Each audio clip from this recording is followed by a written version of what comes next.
ሁላችንም ገበያ ውለን ስንመለስ የምንገዛቸው ምግቦች ትኩስነታቸው እንዳይጠፋና እንዳይበላሹ የምናደርገው የመጀመሪያው ነገር ፍሪጅ ውስጥ መክተት ነው። ፍሪጅ ምግቦችን ለማቆየት የሚረዳም ቢሆንም ለአንዳንድ ምግቦች ግን ፍሪጅ ትልቅ ጠላታቸው እንደሆነ ያውቃሉ? አንዳንድ ምግቦች ፍሪጅ ውስጥ ሲገቡ ጣዕማቸውን ያጣሉ። አንዳንዶች ጥቅማቸው ወደ ጉዳት ይለወጣል። ሌሎች ደግሞ ከጥቅሙ ይልቅ ጉዳቱ የሚያመዝን ኬሚካላዊ ለውጥ ያደርጋሉ። በዛሬው ትምህርታችን በፍጹም ፍሪጅ ውስጥ መቀመጥ የሌለባቸውን 10 ዋና ዋና ምግቦችና ለምን ማስቀመጥ እንደሌለብን ሳይንሳዊ ምክንያቱን በዝርዝር እንመለከታለን። ይህንን ቪዲዮ ካዩ በኋላ የምግብ አያያዝ ዘዴው ሙሉ በሙሉ ይለወጣል። ሰላም ጤና ይስጥልኝ። የተወደዳችሁ የቻናሌ ቤተሰቦች እንደምን ከርማችኋል? ዛሬም ለእናንተ ይጠቅማል ብዬ ያልኩትን የጤና ትምህርት ይዤላችሁ የቀረብኩ ሲሆን ቪዲዮውን ላይክ እና ሼር፣ ቻናሉን ደግሞ ሰብስክራይብ በማድረግ የጤና ባለቤት ይሁኑ። አዘጋጅቼ የማቀርብላችሁ ክሊኒካል ፋርማሲስት እውቀት እባላለሁ። በመጀመሪያ ደረጃ ላይ የምናገኘው ድንች ነው። ድንች በፍጹም ፍሪጅ ውስጥ መቀመጥ የለበትም። ለምን? ድንች ውስጥ ያለው ስታርች ለቅዝቃዜ ሲጋለጥ በፍጥነት ወደ ስኳር ይለወጣል። ይህ በሁለት መንገድ ይጎዳናል። አንደኛው ድንቹ ጣፋጭና አሸዋማ የሆነ መጥፎ ሸካራነት እንዲኖረው ያደርጋል። ሁለተኛውና አደገኛው ነገር ግን ይህ ስኳር የበዛበት ድንች በከፍተኛ ሙቀት ሲጠበስ አክራላሚድ የተባለ ለካንሰር የሚያጋልጥ ኬሚካል እንዲፈጠር ያደርጋል። ስለዚህ ድንችን ጨለማና ቀዝቀዝ ባለ ነገር ግን ፍሪጅ ውስጥ ባልሆነ ቦታ ውስጥ በካርቶኒ ወይንም በወረቀት ከረጢት ማስቀመጥ ተመራጭ ነው። ሁለተኛው ሽንኩርት ነው። ሽንኩርቱ ፍሪጅ ውስጥ ሲቀመጥ ያለው እርጥበት ሽንኩርቱ እንዲለሰልስና በፍጥነት እንዲሻግት ያደርገዋል። ሽንኩርት አየር እንዲያገኝ ይፈልጋል። ፍሪጅ ውስጥ ግን አየር ስለማይዘዋወር ሽንኩርቱ ይበሰብሳል። በተጨማሪም የሽንኩርት ሽታ በፍሪጅ ውስጥ ያሉ ሌሎች ምግቦችን ጣዕም ያበላሸዋል። ነጭ ሽንኩርትም በተመሳሳይ ፍሪጅ ውስጥ ሲቀመጥ ጎማ የመሰለ ሸካራነት ይኖረዋል።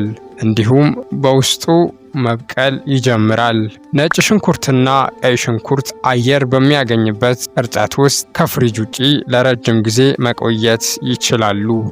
ብዙዎቻችን የምንሳሳተው እዚህ ጋ ነው። ቲማቲም በፍጹም ፍሪጅ ውስጥ መግባት የለበትም። ቲማቲም ለቅዝቃዜ ሲጋለጥ በውስጡ ያሉት የሴል ግድግዳዎች ይፈራርሳሉ። ይህም ደግሞ ቲማቲሙ ጣዕሙን እንዲያጣና ዱቄት የሚል ሸካራነት እንዲኖረው ያደርጋል። ቲማቲም ፀሐይ በማያርፍበት ጠረጴዛ ላይ መቀመጥ አለበት። ፍሪጅ ውስጥ ከገባ ግን ያንን የሚወደድ ጣዕሙን ለዘላለም ያጣል። ገና ያልበሰለ ቲማቲም ከሆነ ደግሞ ፍሪጅ ውስጥ ሲገባ የመብሰል ሂደቱ ይቆማል። ማር በተፈጥሮ የማይበላሽ ምግብ ነው። ፍሪጅ ውስጥ ማስገባት ግን ማሩ እንዲረጋና ክሪስታል እንዲሰራ ያደርገዋል። ይህም ለማውጣትና ለመጠቀም አስቸጋሪ ያደርገዋል። ማር አየር በማያስገባ ጠርሙስ ውስጥ እስከ ተቀመጠ ድረስ ለዓመታት ከፍሪጅ ውጪ መቆየት ይችላል። ዳቦስ? ብዙ ሰዎች ዳቦ እንዳይሻግት ብለው ፍሪጅ ውስጥ ያስቀምጣሉ። ነገር ግን ፍሪጅ ውስጥ ያለው ቅዝቃዜ ከዳቦ ውስጥ ያለውን እርጥበት በፍጥነት እንዲመጥ ያደርገዋል።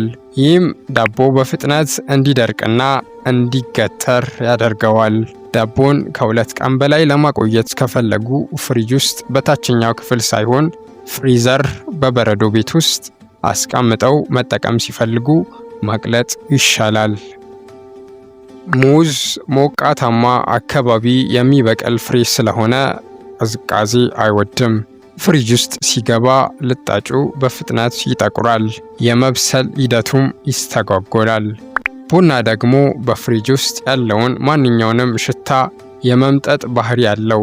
ቡናውን ፍሪጅ ውስጥ ካስቀመጡት የሽንኩርት ወይንም የሌላ ምግብ ሽታ ያለው ቡና ነው የሚጠጡት። በተጨማሪም እርጥበት ስለሚመጥ ጣዕሙ ይበላሻል። የወይራ ዘይት ደግሞ ፍሪጅ ውስጥ ሲቀመጥ ይረጋና እንደ ቅቤ ይወፍራል። ይህም ለጤና ባይጎዳም የአጠቃቀም ጥራቱን ይቀንሰዋል። ፍሪጅ ሁሉንም ነገር ለመጠቀም የተሰራ አይደለም። እንደ ድንች፣ ቲማቲም፣ ሽንኩርትና ማር ያሉ ምግቦች ከፍሪጅ ውጪ ጤናማነታቸው፣ ጣዕማቸው በተሻለ ሁኔታ ይጠበቃል። ምግቦችን በትክክል በማስቀመጥ ጤናችንን መጠበቅና የምግብ ብክነትን መቀነስ እንችላለን።